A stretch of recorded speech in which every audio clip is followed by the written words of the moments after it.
you for giving me very elaborate introduction. Thank you, our chairman, Dr. Narendra Bhatt, my long-time friend, and all the colleagues in this plenary session, and other listeners and members of the scientific community from all the science, including Ayurveda and other systems.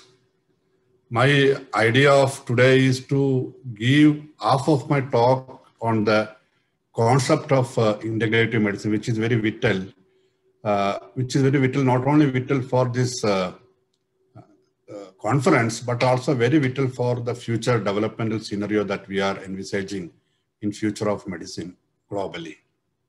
So that integrative medicine, there are many definitions in integrative medicine. One of the definitions which is more clearly articulated one is by from the NCCAM, that is from the NIH. Integrative medicine combines mainstream medical therapies and CAM therapies, for which there is some high quality scientific evidence of safety and effectiveness are made. This is from an objective point of view, a definition of integrative medicine. But I think a more comprehensive definition of integrative medicine is a little bit more holistic, is the healing-oriented medicine that takes account of the whole person, that body, mind, and spirit, including all aspects of lifestyle. And it emphasizes the therapeutic relationship that makes use of all appropriate therapies, both conventional and alternative.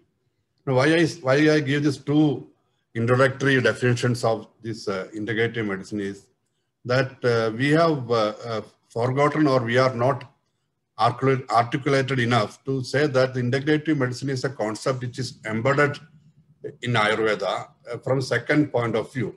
We say that Jnana Buddhi Prabodhena Yona Vishadi Tattvabil Adurasya Andanatmanam Nasarogan Chikisyadi. This is I think this is the crux of the integrative medicine from Indian perspective.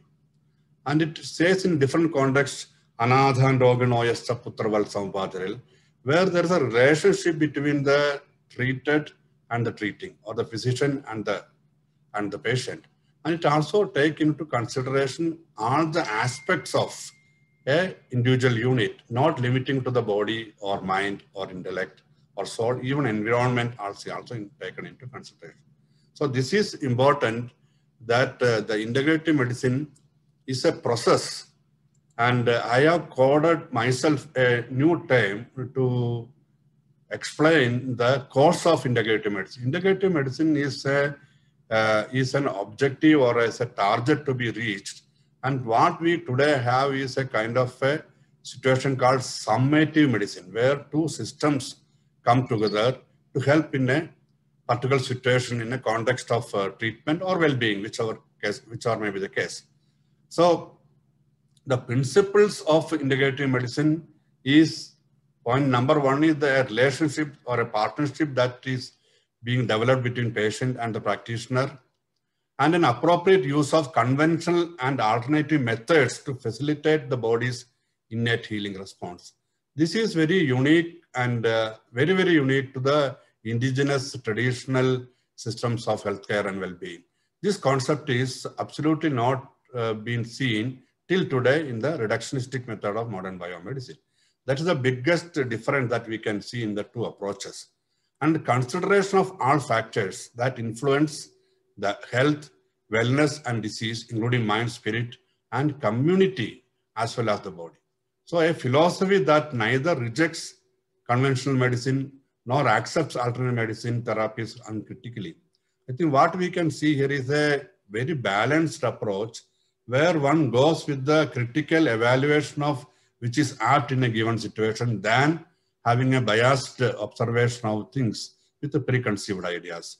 So recognition that good medicine should be based on good science, be inquiry driven, and be open to new paradigms.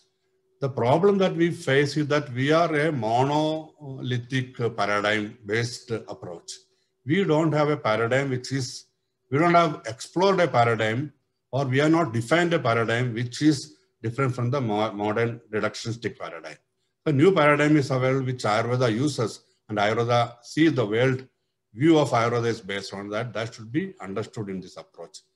And one of the important features that has to come into play in integrative medicine is the natural, effective, less invasive interventions whenever possible.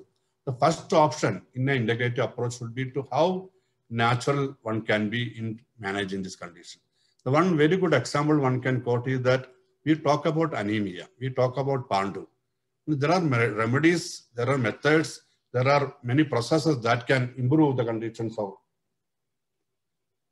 anemia, but we jump into programs like fortified food, where you artificially created synthetic elements or nanoparticle size, getting embedded into a seed and it comes as a food and it comes to your plate, which is very unnatural and it's a last resource for anyone who is having a sensitivity to this condition. So this kind of approach is one keeps us away from the integrative approach. And the use of the broader concepts of promotion of health and the prevention of illness as well as the treatment of diseases. See, whenever we say integrative thing, that we have to say what are the preventive measures which are told in different scientific traditions, like our Dinacharya, our Ritujacharya, Swasthavrata, and all those kind of aspects which are not only limiting to your physical existence, but also go beyond your physical and physiological existence. So that is one of the things. Training of practitioners. The integrative approach asks for models which helps the individual to come out of the shell and come as a committed person to the process of self-exploration and self-development. That is, this is the principle of an ideal integrative medicine approach, which most of them can be seen in different levels and layers in Ayurvedic treatise and Ayurvedic practice. And there cannot be a single model of integrative medicine. If you take the report published by this Institute of Medicine of the National Academies of the United States, who are more vocal in this area, it says that there cannot be a standard approach that can appeal to inherent social, cultural, political, and economic dynamics around the world. Because of different culture, different geographical and other variances, there cannot be a single standard approach. No single approach could be identified as a solution. But health and healthcare must be centered on the needs of the individual throughout his or her life, supporting the individual's capability to improve health and well-being, to predict and prevent chronic diseases, and to treat it effectively and coherently when it occurs. So all the resources that are available should be put into use in this situation. Approaches to care must be evidence-based, yet caring and compassionate. When we say evidence-based is not a very simple term to be used here. Evidence-based, even the Pramana Shastra as Ayurveda is based, is an evidence. That evidence, how to put into use, how to understand it, how to analyze it is the biggest challenge that we face. And fortunate thing is that many such integrative approaches are already existing, which has shown many successful projects. And these are built to identify and validate the best integrative solutions to the various healthcare delivery needs. I think this is the model integrative medicine protocol is this, where everything that is scientifically approachable are put into use rather than facing and looking at only a single medical system. If you look into the present scenario, there can be three models that one can see. One is a cooperative model, one is a collaborative model, and one is patient care centered model. The cooperative model, theoretically, where the practitioners of both systems or multiple systems make their own clinical decisions and engage in a formalized interaction and communication and sharing patient records between them. They don't come together. This is the model before I mentioned about a summative system, where two systems are coming to help a situation, but not understanding each other. There is no integration happens, but there is a summative action happens. The second model is more of a collaborative in nature, where it is characterized by several disciplines working together to develop a consensus for a patient care. Here, I can give some examples of where two systems are used adjointly or alternatively, understanding exactly what is happening in the system, and very judiciously it is used. Here, there is a starting point of integration can be seen. The third model is more now practiced, is a pluralization model, contains characteristics of both independent and integrative systems. It has separate integrative medicine clinics that preserve the respective systems but integrates around the shared decision making. They are given equal importance, but they discuss and they find they work together. This is what is given in the European Journal of Integrative Medicine, which is a more acceptable situation of today. I think this is the background in which I would like to put the liver disorders as seen in Ayurveda. So this is one area as told by Dr. Narendra, but that Ayurveda has got significant contributions, which unfortunately has to be measured only by the objective method that is available in the lab models and other examination models that we have in the modern system. I think that is not it is a good thing. That is a model that we can see in these liver conditions. And as all of us know that the Yagruth name itself indicates its function, how it is. We say that it's a chemical factory. It is a place where things are getting metabolized and get absorbed by the body in appropriate form. That part, the liver is the conversion and to do. The Yad and Krit indicate the importance of that organ. And comparable, this is very much comparable with the modern nomenclature of liver. And hepatobiliary diseases are described either in Kamala or in Udararoga abdominal disorders context. And we have got many of those conditions which are very commonly seen in even today. And there are some conditions like Kumbhakamila and Halimagam which are not very commonly seen, but it's also a great conditions which is the last stages of many of the hepatobiliary conditions. I think this progressive stages of liver disease, which start from a distortion of a blood as a tissue, get into the liver and different complications are very well explained in Ayurveda. And all these aspects, when we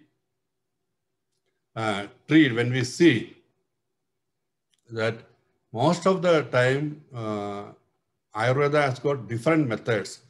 I'll give you some of the examples of single or combination remedies, also some of the processes which are being documented having effectiveness. And also we can see that most of the time around, as per this study, there are 67% of allopathic residents prescribed Ayurvedic remedies to patients in a KFA study, tertiary care hospital. And the liver disorders made up for 34% of the common ailments for which Ayurveda was prescribed, and Li52, which is the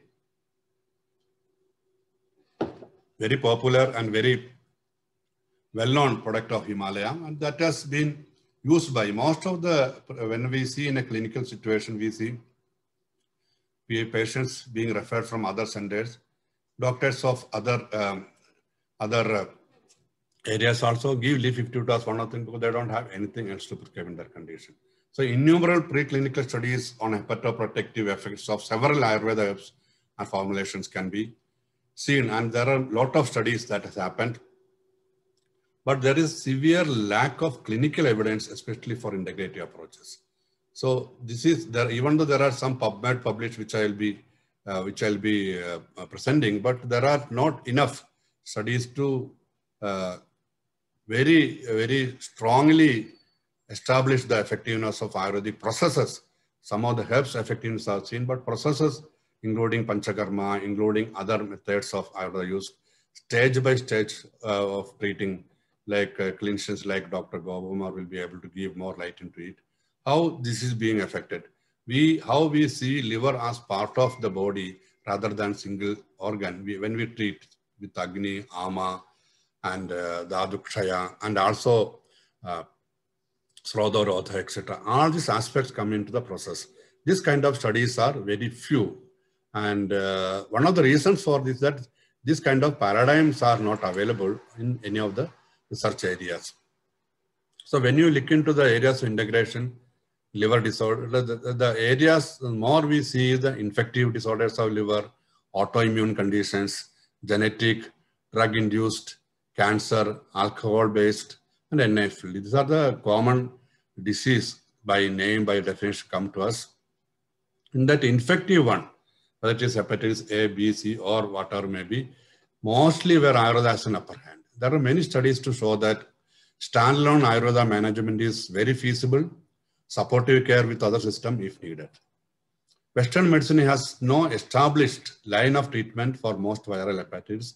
When I say no establishment, it leaves for the time and the nature to cure, and they give time so that you take rest, advice on food and other things so that the liver heals itself. That's what they do, other than giving some medication to come to control the temperature. However, in most other conditions like cancers, genetic conditions, etc., integrative approach is the most patient-friendly approach.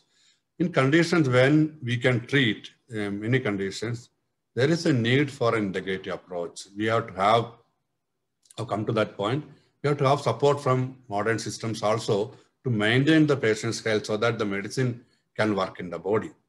So supportive critical care like transfusions, prescriptive like diuretics, sometimes steroids, supplements, etc. is beneficial when we treat this kind of conditions. Some of the published evidence of effective Ayurveda interventions has been presented. Viral hepatitis, which is very common that we see in liver disorders. In some of the studies, there are very good improvement by a single plant by the name Picrosia curva, Kudki. That's a very good improvement, and it is objectively noted by SGOT, SGPT, etc. has come down very significantly. And the time taken, the duration for its recovery, and the state of health of the patient was very, very significant. So this is one simple study I can quote for viral hepatitis. The changes that is happening within very limited period of time with a single herb. And if we look into the acute viral hepatitis, irrespective of other thing, a combination. One example is Livvin. I am sure there will be many other formulations, but Livvin has to happen to be one of the very good combination with Darihadra, Guduji, Kuduki, Pranava, and it's in the powder form. It has shown very good results in serum bilirubin and ALT was observed in normal range in significantly more number of patients within Livvin treatment as compared to placebo in 2, 2nd, 4th, and 8th weeks. So there are such examples are seen there. And hepatitis C, if you take many of the cases are there where there is a complete resection, removal of the condition within given a 7 months observation study, which is done in Kerala. Most patients, around 78% of patients in alternative medicine. This is the way people approach. Those people are more integrative than the physicians or other systems. People know for which condition, which system to go. So in states like Kerala, in conditions of liver disorders, the first approach, first option they go is to traditional system, especially Ayurveda. You can see this study also revealed that around 78% go there. Of them, 73 comes to Ayurveda alone, and they get a very good result. Other systems are maybe actually effective in other parts of the country where the studies can be conducted. So what we use here is Triphala Kashayam with Nimba and Amrita, churnas of Cassia fistula, Piper longum, and Piper nigrum, which are very commonly used in liver conditions. So this kind of examples are there, their evidence are there. And another combination for hepatitis B, we can see very big changes happening in the system. And another study on HBV also, we have seen what? Here we see a contradictory result. Some cases where there is a single herb has been used.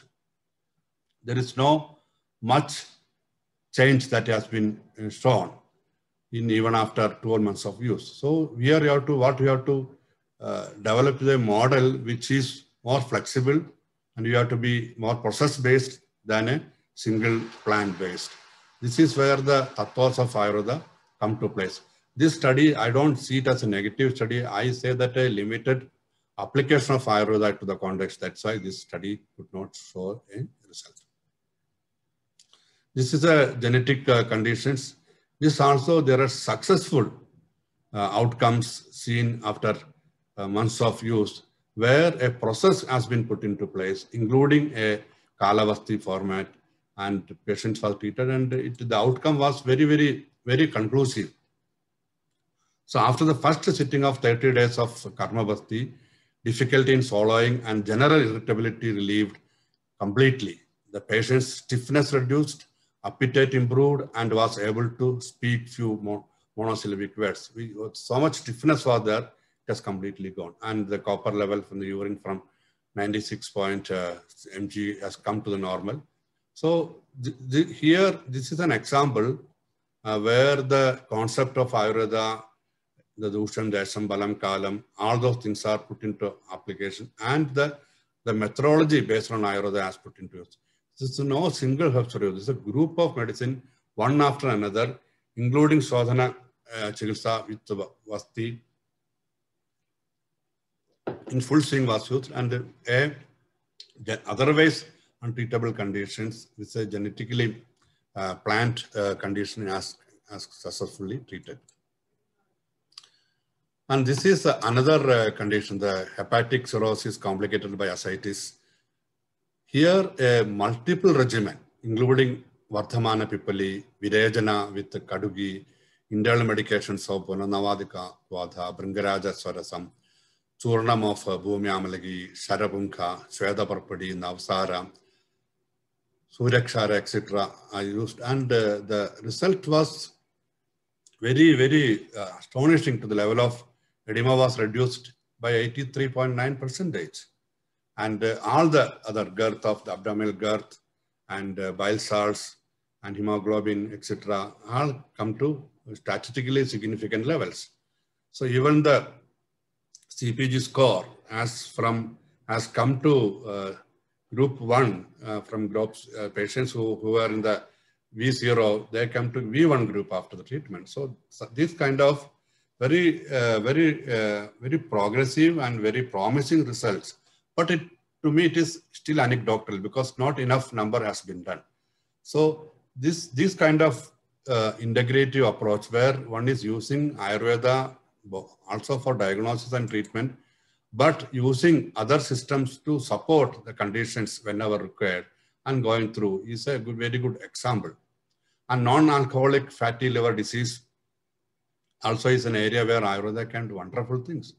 And this has been documented. There are many cases, many other physicians, and we say in Ayurveda that non-alcoholic fatty liver disease can be easily treatable than other diseases, because once you stop the alcohol consumption and start our medication, there is a possibility of coming to normal in many cases. So this kind of studies you can see. Some of them are documented. As we told, one of the very promising drug called Arogya and Triphala Guglu. These are all not taken further. When we take further, we try to split it. We mutilate it. We distort it. And we try to find one single molecule from that, then do further studies, then it fails. Whereas if you study the process and the methodology and Ayurveda as a whole, if you take, this result can be repeated. We say, like the Professor Dhani Sahib of Jamnagar University used to tell, that treat the person as a whole, take the herb as a whole. We don't distort the herbs. We take it as whole. Then all the action of the herb work in an intelligent manner. We say in Ayurveda, medicine is with intelligence. Whereas in modern medicine, medicine is like a bullet. Bullet will go and shot wherever the target is. Whereas the intelligent medicine, which is pre-planned medicine, will go through the proper channel and destroy and remove, which are necessary to be restored and removed, and keep other things intact. So this processes-based Ayurvedic research is a very good example that how Ayurveda should be studied, should not be put into the framework of modern biomedical research method or pattern or model. This has given very good result.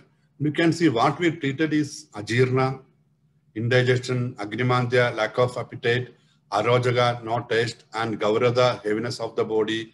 All those things, which are all symptoms of Srodhorodham, which are the symptoms of agrimandya, all those symptoms was treated with different medicine. A good physician will not be most of the time using same medicine from the one starting to the end of the treatment. It will change from Churna to Kashaya to Arishta to Grida and Lekya at the end of the medicine. The reason is that we are doing this kind of process. But this kind of studies has not happened. So if you look at all the big area of research, including PubMed and other approved research, we don't see many of the reports of success studies of Ayurveda because of lack of a framework Ayurveda has got in integrative model. I think this is one of the areas one has to look into. We have to make out of the box model for Ayurveda research, which includes the Ayurveda in total, not in bits and pieces. So, one of the most prominent spokespersons of the group of integrative medicine in US is the Bearwell Collaborative or Integrative Medicine, which was started in 2002. This group actually come with a lot of resources. These are the people who give vocal voice to the integrative movement in West. They say that integrative medicine is an approach to care that can be easily incorporated by all medical specialties and all professional disciplines and by all healthcare systems. Its use will not only improve healthcare for patients, it can also enhance the cost effectiveness of healthcare delivery for providers and payers. The most important thing is that we don't, in Ayurveda especially, don't look treatment as a singular action of a physician on a patient. It is a integrative and interactive process between the patient and the physician, and it has got a kind of a sacredness, and it has kind of a subjectivity. In modern science, we say that you be objective, you don't be in the gamut of patient, but we say that adarasya andaratmanam, you get into the heart deep of the soul of the patient, understand his problem and treat. But it says that it is based on single factors of the numbers that we get from a laboratory studies, and we only observe that highly mechanical. Whereas integrative medicine as per Ayurveda is more of not only, it includes aspects of mechanic science, but it is more of emotional and the other aspects are there. Based on this, a collaborative movement of integrative medicine is the need of the time if Ayurveda has to get into the 21st century and beyond. And there are very few examples now, but there are very strong movement that's being started in different parts of the globe. And India should and can lead this movement if you make use of the armory of Ayurveda into proper action. Today, what we see and use Ayurveda is only the tip of the iceberg. I say 1/10 of Ayurveda is only put into its use. The 90% of Ayurveda is waiting to be explored and understood and put into practice. If intellectuals come to this field, if there is resources made available, there is an integrative interaction between modern scientific traditions and Ayurveda and other Ayush systems, all world can benefit and all country can benefit and all system can benefit. With these few words, I'm extremely thankful. I don't know that I overshoot my timing, but I think it is an important area of interaction. My idea was to give an integrative approach and how liver disorders are being treated, how it has to be approached from Ayurvedic point of view. Thank you, Mr. Chairman and others for giving this opportunity. Thank you. Namaskar.